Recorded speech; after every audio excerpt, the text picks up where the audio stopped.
wife started to yell out for me. Whatever it was flew across the room. They were coming out of the woodwork. They were coming out of the kitchen. It was disgusting. It's like a feeding time. It just seemed like we're gonna have to pack up and move. I remember my husband saying, "Do not tell a soul." I had it. I really had.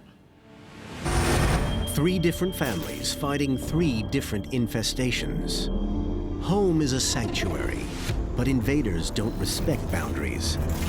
Our 4 walls provide all they need to survive, to thrive, and to multiply. And when they move in, home will never feel the same again. From the beginning of time, pests have been exploiting our behaviors, and we continue to see it today, and we can see significant issues with pests in city environments. A city to certain pests can be a paradise. There's lots of food, there's lots of garbage, there's lots of places to hide. There's lots of unique environments that they can take advantage of. On Vancouver Island, Canada, single mom Tamara Hounsome is taking advantage of a cheap rental home big enough for her 3 growing boys. It was great to be moving in. The boys and I entered the house and picked out our rooms, and the boys wanted my room because it was the biggest, but I said no. We had planned on staying here for quite some time. But not everyone is convinced that this is a dream home. Tamara's 13-year-old son, Brighton, feels uneasy from the moment he steps inside. It was pretty creepy, like it was an old house. At night, the house comes alive. I'd be playing a computer game.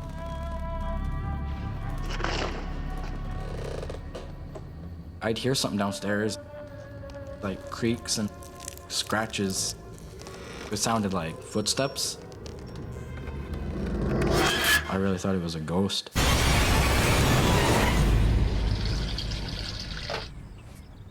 They told me that they believed the house was haunted. I wasn't hearing the noises they were hearing, so I thought, you know, yeah, you're crazy, right? Tamara stays up to reassure her boys. I sat up with them one night, and we waited for the noises to start.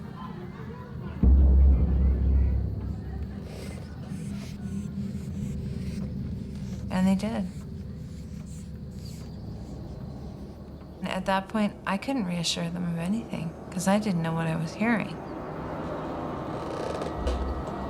You could hear and feel the vibrations from the scratching that was going on. It was so horrifying. We could feel things under our feet, but we didn't know what they were. Each night, the mysterious noises intensify. You really believe that, you know, you're losing your mind. You can't figure out the source.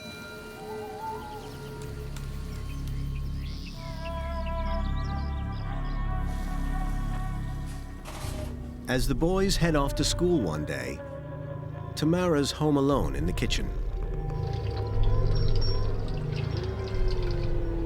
Toby the cat was peering under the dishwasher. And he wouldn't leave.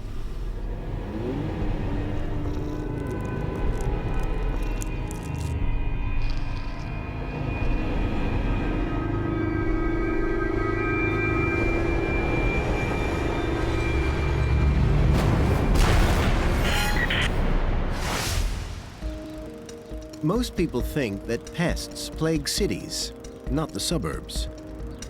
Suburbia offers a cleaner, friendlier way of life. But even the most manicured neighborhoods hide dark secrets. Dad.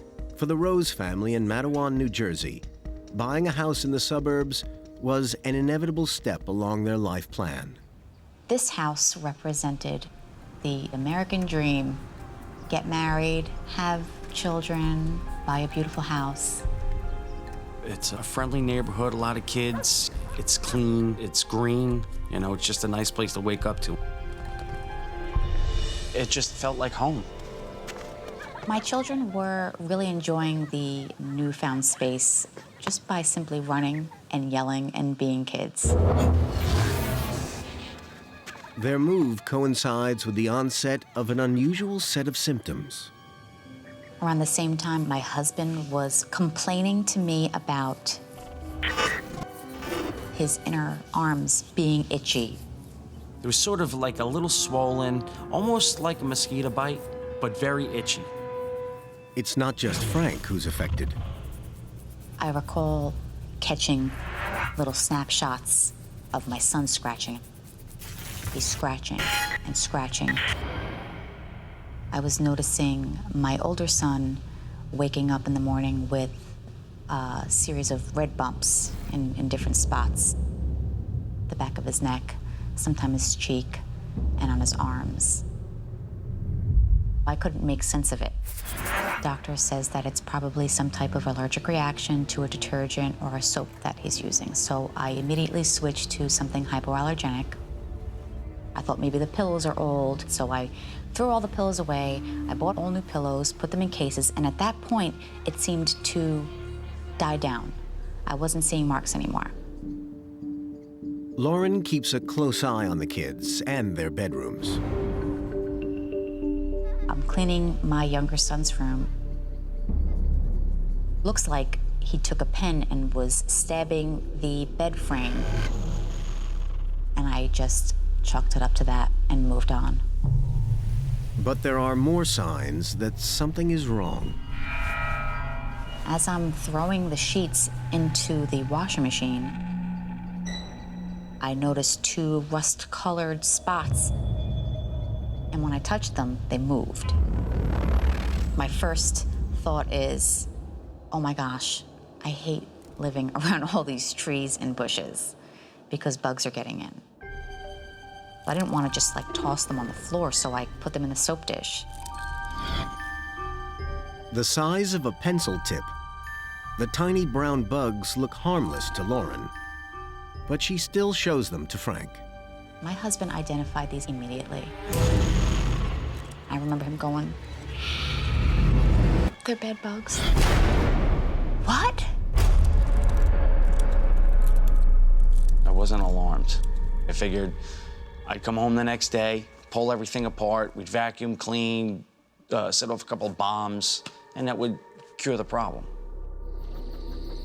We checked the bed frame, we checked the nightstand on the side of the bed, we're looking at the rug. We don't see anything. Frank decides there's no reason to cancel a long-planned fishing trip with his friends. But for Lauren, something just doesn't add up. My stomach is in knots because something isn't right. She goes back upstairs for a closer inspection. There are many areas within a home that pests can hide very easily, whether it's below the carpet, under the baseboard, or in a wall void. You think that they're not there, but they're hiding in this environment all along and coming out possibly when you're sleeping at night. Immediately I saw movement on the bed frame, and I couldn't believe what I was seeing. When I really looked at him, I realized that there were bed bugs everywhere. They were on my baby. They were on his blanket, on his bed frame. They were crawling and living there like this was their schedule. Bedbugs are like a vampire that's living in your bedroom. They're gonna come out at night to suck your blood and then go back to where they were hiding. About 3 o'clock in the morning, they're gonna come out and find the person sleeping in the bed. Responsive to chemical messages, the bedbugs home in on our breath. When we exhale, we give off carbon dioxide, and that's one thing that they look for when they're looking for a host. When they approach the person they're going to feed on, they're going to insert their sucking mouth part into the person's arm, neck, or face. People don't typically feel them bite because they actually have something that numbs the area that they're biting. I put my baby to bed, and now it's like a feeding time. My whole world just came crashing down around me. I get on the phone with my husband. I'm crying, they're everywhere, they're everywhere, they're everywhere. You have to come home. I said, okay, all right, calm down. You know, I'm on my way home. As I pulled into the driveway, that's when it kind of hit me. I held my head in my hands and sat there in the driveway for 10 minutes thinking about, you know, what my next move was going to be. I just figured that we were in deep trouble at this point. On Vancouver Island, Canada, a new rental home is giving Tamara Hounsome and her boys the creeps. You could hear and feel the vibrations from the scratching that was going on. One morning, Tamara's alone in the kitchen.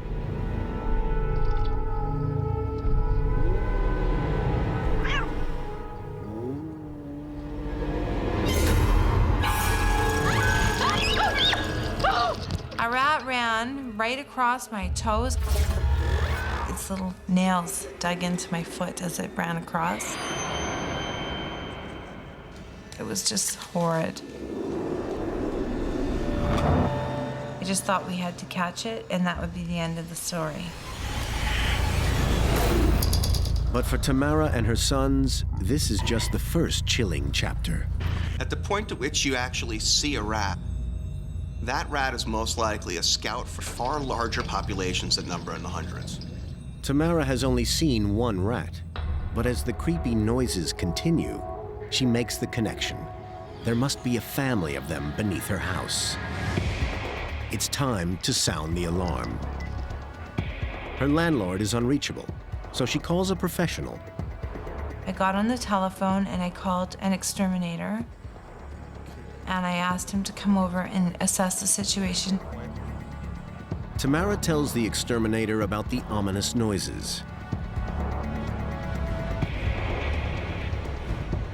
He heads straight to the basement.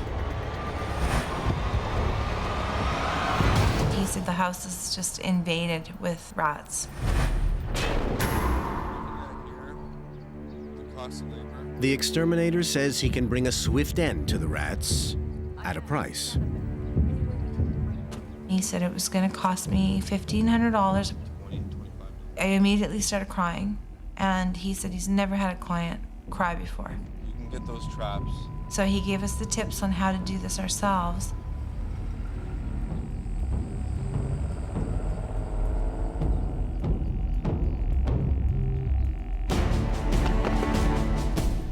Tamara's only option is to battle on alone.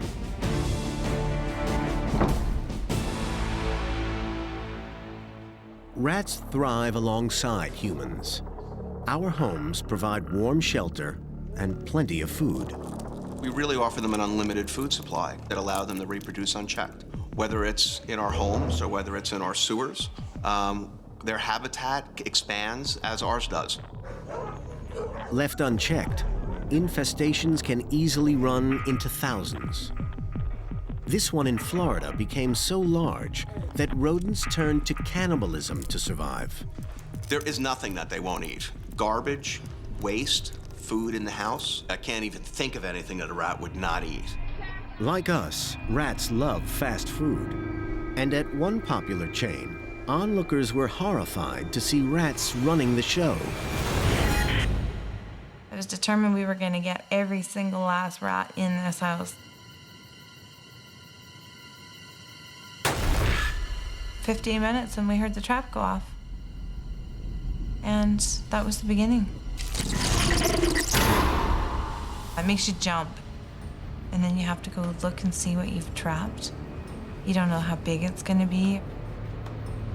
It's very creepy. Tamara finds 20 dead rats in just a few days. It was disgusting. It was horrible. I didn't, in fact, let my kids see one of them. I was so horrified by them. No matter how many she traps, they keep on coming, and she can hear them throughout the house. She wonders about the ones that got away. I knew there were more. There were way too many sounds, and I knew they weren't gone. For the ones that die, plenty more take their place. Rats are considered the most successful mammal species on the planet after humans. They can produce 2,000 descendants just within the first year of their life and 15,000 over their entire lifespan. Provided with enough space and enough food, there really is no numerical limit on the number of rats that you can see in an infestation. In the near future, we're only going to see populations of rats grow. As our urban centers grow, we produce more waste, we provide more habitat, and we reduce the number of predators that exist in the population. It's the perfect breeding environment for rats to survive in. Under the Hounsome family's home, non-stop breeding generates a colony of rats, and they're running out of space in the basement. The rats started coming upstairs. You can hear running through the walls, running above your head, running below your feet. Armed with long, sharp teeth as hard as steel, rats can gnaw through any obstacle, even concrete walls. We felt like they were closing in, and then things just got worse. One time we came home and there was food everywhere. There was like cereal and granola bars open and a lot of food on the ground. One of the other problems that we find with eradicating rat populations is that if the entire population is not removed at the same time, the sheer numbers with which they breed will immediately replace the numbers that are being taken out. It was disgusting. As a mother, you feel you've really let your children down. Overflowing from the basement, the rats climb up through the walls, occupy the house, and quickly learn to sidestep Tamara's traps. Rats have neophobia, which means that they distrust new things that have entered into their environment. All of those items placed in the wrong kind of manner will get a rat's attention and will make a rat avoid that trap. Over the weeks, the rats become more daring. It's as if the rats had been set free, and now they're running just throughout the whole house. They were coming out of the woodwork, they were coming out of the kitchen. They would just sit there and you would walk by and they would look at you. It was very intimidating.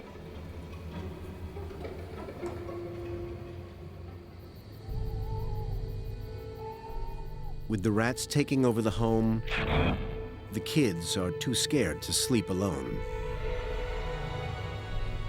I had my son, Brighton, sleeping in my bed with me.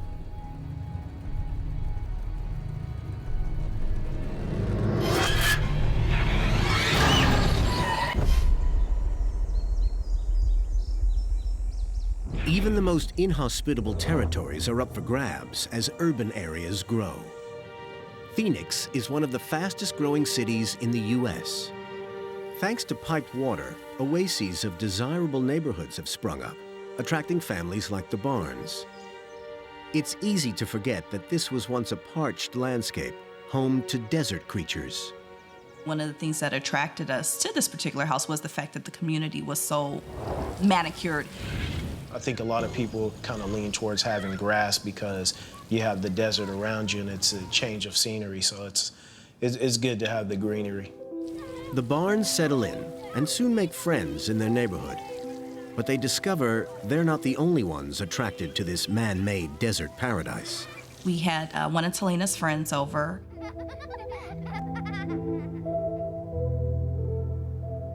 Talena and her friend were just around about in the house playing downstairs.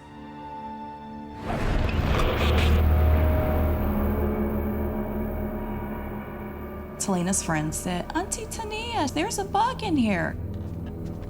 Went over to see exactly what it is.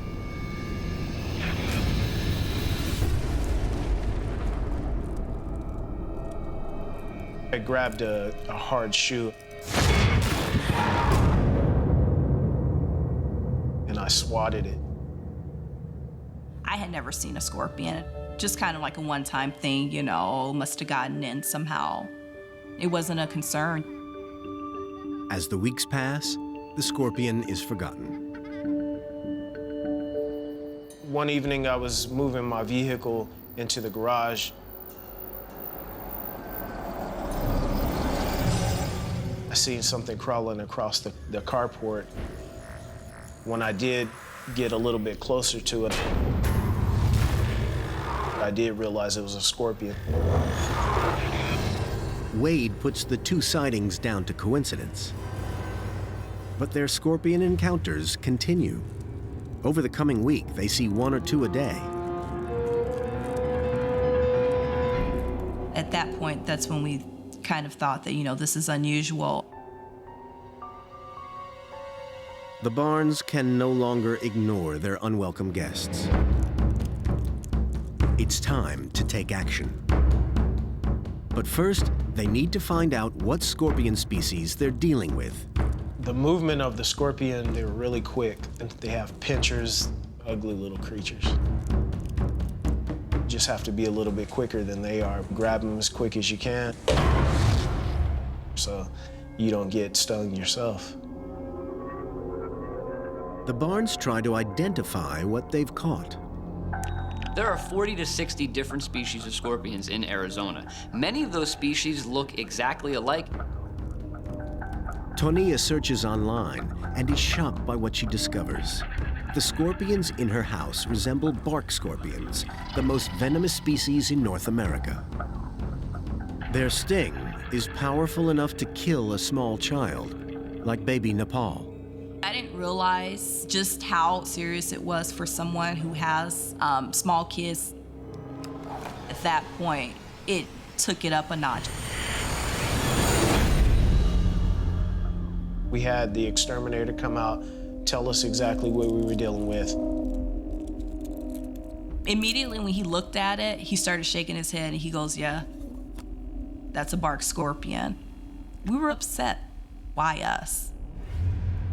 After millennia of living harmlessly in the wilderness, scorpions are the new pest on the block in desert cities like Phoenix. To a bark scorpion, a house is a perfect environment where you have water, you have food, and you have a place to hide. And that's all a bark scorpion needs to survive throughout its life. Bark scorpions are the most common species found in people's homes. And while most scorpions are solitary, this one doesn't work alone. Bark scorpions tend to group in clusters, and so you could have tens and sometimes even hundreds of bark scorpions hiding in your wall.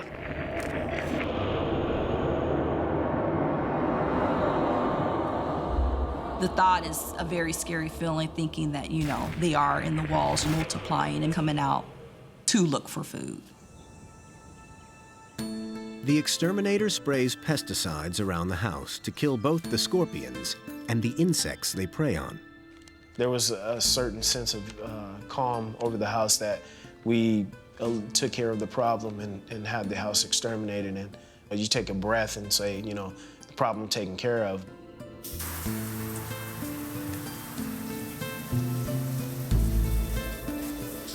We're always hopeful that it would start to get better.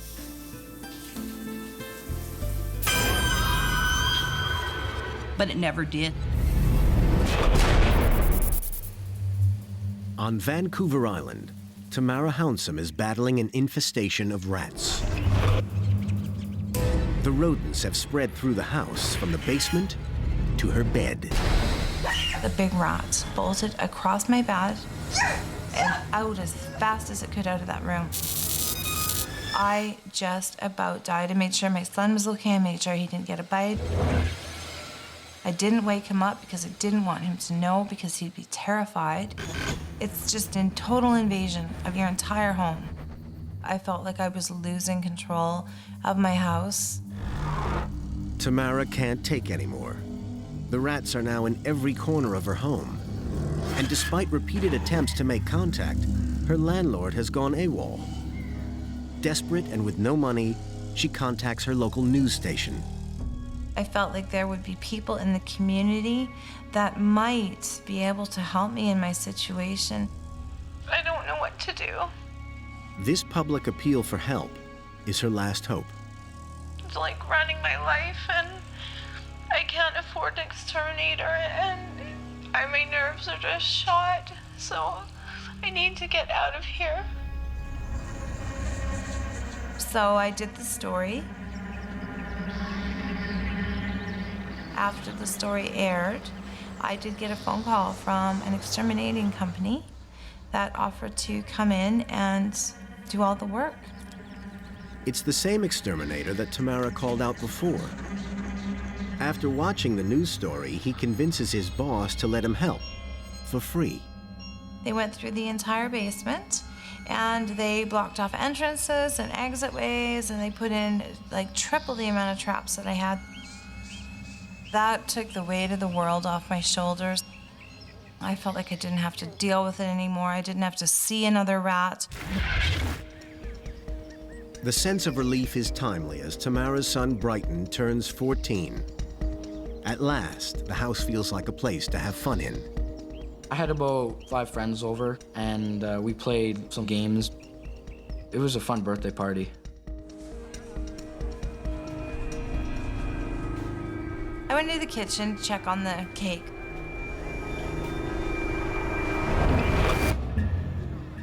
The cat came in and was dragging something in front of him. It's a rat. The rat came straight at me.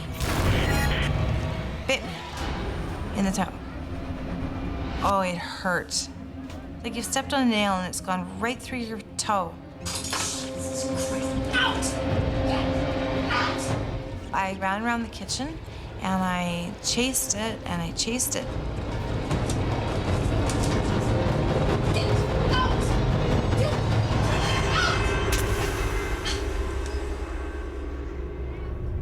After the rat bite, Tamara rushes to the doctor.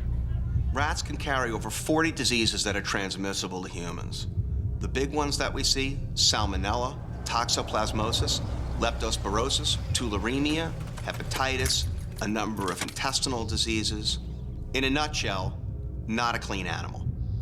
She's given the all clear, but it's the final straw for her and the boys. You're on a roller coaster all the time. You think you're ahead of the game, and then more show up. And it never ends. It's very, very difficult to completely remove a rat infestation from a house. You might be able to reduce the numbers for a while, but because they can breed so quickly, it's almost inevitable that that population is going to ultimately return within a pretty short period of time. And even chemical warfare doesn't always work. Over time, rats will develop an immunity. And the way that this happens is rats that are exposed to poison, most will die, but there will always be some that don't. And those rats that don't die, that aren't susceptible to that poison, will then go on to breed. We are constantly having to develop and generate new toxins, new poisons, because if we don't, we literally will have a breed of rat that can't be killed, a super rat. In the Hounsome house, the rats have won. I am leaving this house to the rats. This house belongs to the rats. I can't do it anymore. I can't chase rats. I can't look for rats. I'm out of here. We're never going to get rid of rats. The probability that rats will survive us as a species is astronomical.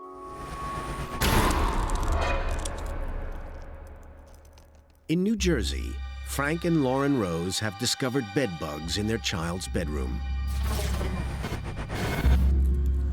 They're terrified of where they'll find the tiny blood-sucking creatures next.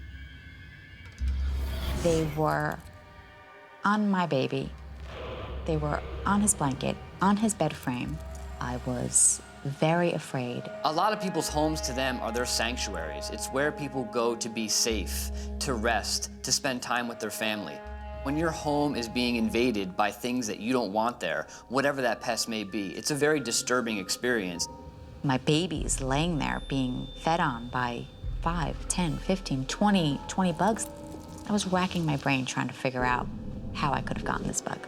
As the most densely populated city in the U.S., New York's bedbug problem is growing more and more serious. New York City has a hotline that you can call if they track their bedbug calls. In 2004, they had just over 500 calls, and in 2009, they had just short of 11,000 phone calls. Bedbugs are the pest of the 21st century. The way people travel, the way people ship things. It's very easy for these creatures to hitch a ride.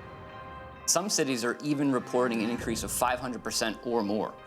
In the Rose household, the boys move out of their room. Frank and Lauren begin an all-night battle to root out the bugs. Now we're in a fight mode. We're in like this battle zone. Once I started getting into the bed and pulling everything apart, they would start to scatter and go into little crevices and hide. We're smashing inside the holes and killing them. It was pretty disgusting. It was pretty disgusting. This went on from 1 o'clock in the morning till 7 o'clock in the morning. We weren't even talking. We were just working. So I get everything wrapped up. I've got everything in bags and out of the house. But it will take more than spearing a few bugs with a knife and throwing out some clothes to kill off this microscopic menace. One of the worst things you can do is that when you go to throw away furniture, you just start dragging it through the house. What's gonna happen is if that piece of furniture has bugs on it, they're going to start falling off of that furniture, and you may end up spreading them throughout the house, which makes them much more difficult to control.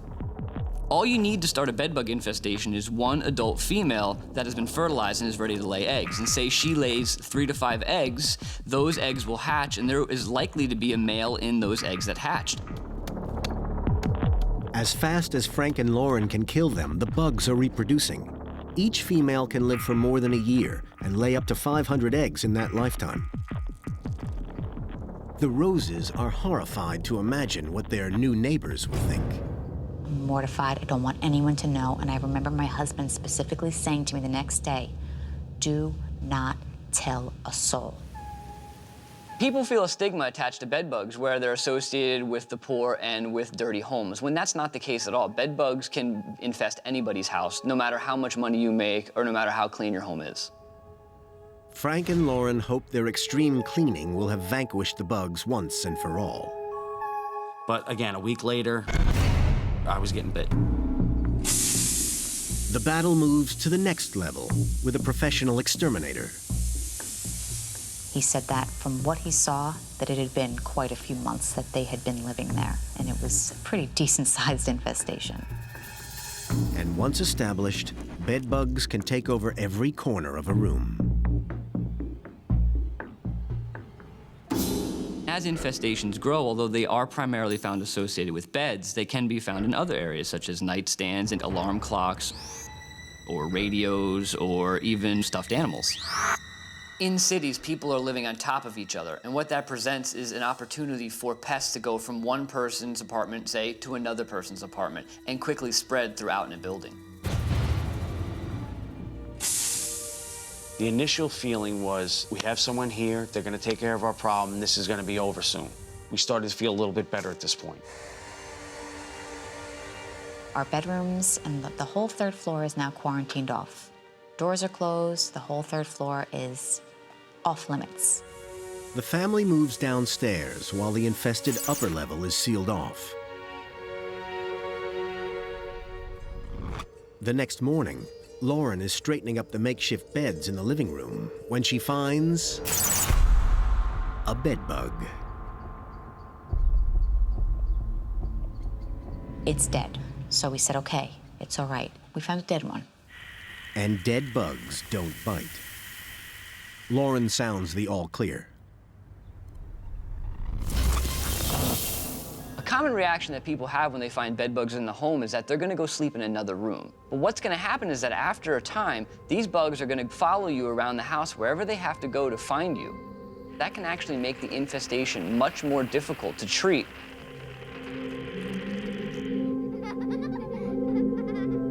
My husband and I are sitting there one day, and he stops talking. And he gets up, and he goes and looks at the floor. And he said, look. And there was one crawling across the kitchen floor.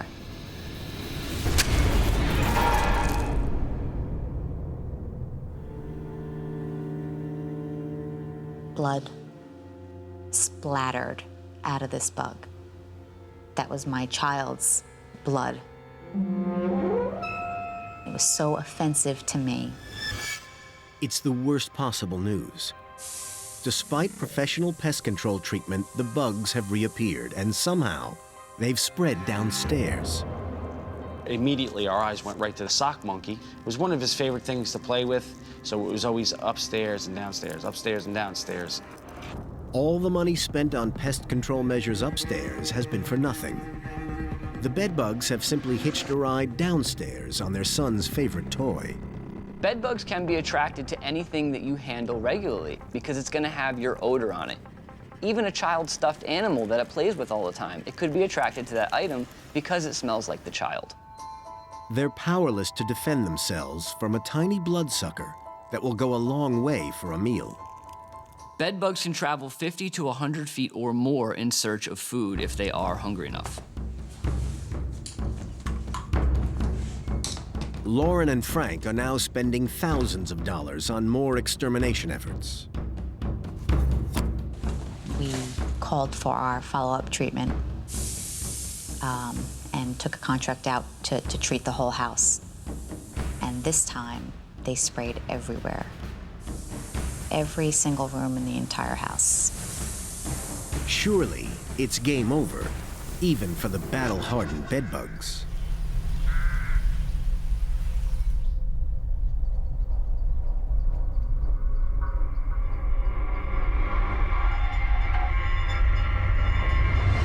A week after the second treatment, the bites began again. It was horrible. We thought we were on our way to getting rid of this problem, and here they are again. When we apply pesticides, it may eliminate 99% of a pest, but we don't want to underestimate a pest's ability to survive because their sole goal in life is to eat and then to reproduce to expand the colony. The night I woke up with 100 bites, on my neck and another 300 on my forearms. That was the turning point. I was done, I was finished. I didn't know what else to do. It seemed like we were doomed. All the pest control measures so far have failed. The Roses have spent nearly all their life savings and have no idea what to do. This was going to either be a way of life for us, or we were going to have to pack up and move. In Phoenix, the Barnes family home is attracting some very undesirable guests. Bark scorpions, the most venomous species in North America, with a sting that can kill a child. And not even the exterminator's potent chemicals can kill them off. There was very little that pest control could do in order to control the scorpion problem. Pest controllers' knee-jerk reaction is to use pesticides. Scorpions actually have the ability to sense those pesticides and potentially avoid them. Another technique is to kill their food source. This is a ridiculous approach in that to kill every insect is pretty much impossible. Wade and Tonia speak to their neighbors to find out if they're the only victims. The neighbors to the left and the right of us told us that they had seen some significance of scorpions, and so we figured we were all sitting on some type of scorpion habitat. But Wade Barnes isn't about to give up. Fearing for the safety of his children, he sets out to turn their family home into a sealed, scorpion-free fortress. You can't seal everything, but you can try to take the measures that you can to at least cut off their entry into the house as best as you possibly can. When you lock your door at night, you think that you're making your home safe from an intruder. But different pests can see these very small gaps that you wouldn't think anything about and gain access to your house. So while you may be keeping people out, pests can still find a way in. Wade and Tonia even take advantage of their enemies' unique features to help track them down in the darkness. One way people commonly detect scorpions is by taking an ultraviolet light at night. They have a unique chemical composition, and if one is there, it will glow quite vividly. They get rid of countless scorpions, but their numbers are increasing. Female bark scorpions can produce 25 to 35 young at one time. They will actually sit or hide on the female's back, and that's where they will stay until they grow for several weeks. And after that, they will move on and live an independent life away from their mother. The scorpions were here a long time before these homes were built. And the trend for making over desert to green spaces is benefiting the original inhabitants. Scorpions may be synonymous with the dry Arizona desert, but even they need water. All organisms need water to survive. A lush watered home or a lush watered yard is a scorpion's paradise. And the inside of a house is the perfect place to escape the heat, too. We think that they actually like that hot environment. Scorpions actually like cool, damp environments. Scorpions are attracted to shade, and a house presents that shade where scorpions can go to get away from that summer heat. It's not surprising that communities like this are seeing more of the deadly critters. I've seen scorpions in the family room, the living room, the kitchen, around the perimeter of the house, on the patio. They just automatically appear out of nowhere. The venomous invaders just keep on coming. One way other insects and organisms communicate is by pheromones, which are chemical cues. One theory is that bark scorpions may be releasing some sort of chemical cue to attract other scorpions to the same area. Tawnia and Wade realize they're battling an unstoppable infestation. One that could kill their children. We were dealing with the most poisonous scorpion in this region. The fact that Nepal is a baby, one of the things that we constantly have to do is make sure we're always watching him, watching where he's sticking his hand, making sure he's not sticking it under the couch, and what would happen if Talena got stung. There's nothing they can do. Day or night, nowhere is safe. Talena and I were just kind of hanging out in our bed, in a master bedroom, and we were watching a movie. I was in another part of the house. I was in the loft, and I was kind of just relaxing. And the night was winding down. Eventually, just kind of dozed off and went to sleep.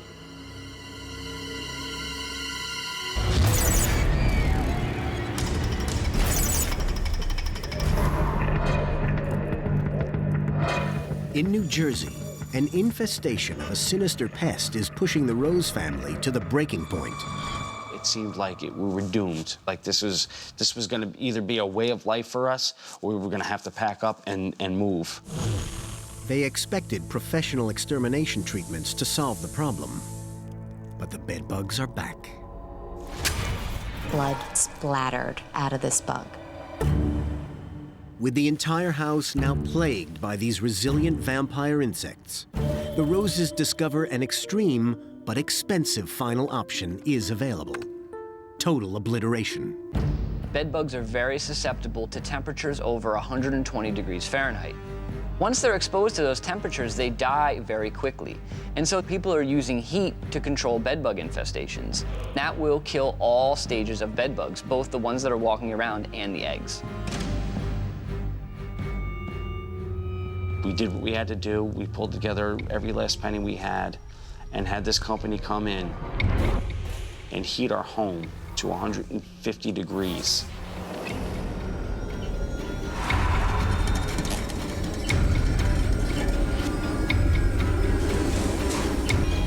It's their last-ditch effort. Heat is piped in from a gas burner.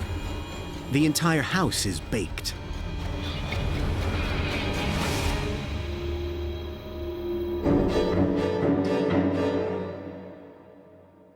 Three months later, Lauren wants to feel positive. I know that they're gone. I can move ahead now. Everything is a risk factor to me now. Everything. Restaurants, movie theaters, libraries, clothing stores. The infestation has ruined their personal finances. If everything's tallied up, everything from all of our bedroom furniture being thrown away to the heat guy, we're probably in the neighborhood of $15,000, $18,000 spent on our bed bug problem. The scars they've left remain. I miss the feeling of walking around freely and being unaware and not being afraid to drop your towel on the floor. You know, I miss that ignorance. Psychologically, everything has changed. As the family adjusts to the aftermath, the bedbug invasion shows no sign of slowing up. Bedbugs are starting to spread throughout the world. A lot of experts are starting to consider bedbugs to be a pandemic. The bottom line is that bedbugs are unfortunately back and here to stay. With a house infested with bark scorpions, danger is always around the corner. I knew it was a scorpion sting. In Phoenix, Arizona, Tonia Barnes has been stung by a scorpion in her own bed. She had her fists clutched over her ankle. I would describe it as an extremely sharp piece of glass piercing into your skin. We didn't know how potent the venom was that was injected into her. Husband Wade calls the hospital. Sometimes a scorpion can sting and it won't release any venom, while other times it will release a very large amount of venom, and that can be fatal. And the bark scorpion's venom is the most potent of all. Bark scorpion's venom is a neurotoxin, and what that means is it affects the way nerves fire in the human body. The muscles that are associated with breathing start to convulse and twitch, and that can actually affect the way oxygen is taken into the lungs.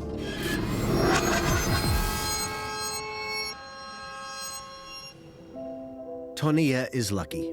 Her only reaction is pain and numbness. The symptoms ended up lasting for me for almost a week's period. It was numb and tingling up my whole leg area. The thoughts went in my head that, it stung my wife, it could have been my daughter. Pushed to their limit, the Barnes can take no more. They want out. We knew we had to get out of here because we can't deal with this. I had it. I really had. But in a cruel twist of fate, escape is not so simple. At the time, the economy had changed and we weren't able to put the house up for sale. The Barnes family can't beat the infestation and can't afford to move either. This is their home. Our house, our community was built on their home. We're the ones who have invaded them, so they're not going anywhere. They are condemned to share their home with the scorpions. I think if anything, we'll leave before they do. Whether they're marauding invaders attacking in droves or new vermin whose territory we are occupying, today's pests live, survive, and thrive on our modern-day lifestyles. How safe is your home? No matter how tight we lock the doors, no matter how well we close our windows, there'll always be a way for something to manage to find its way into the house if it really wants to. There really absolutely is no way to have a truly 100% pest-free home. Do you have what it takes to survive an infestation? Find out at animalplanet.com/infested.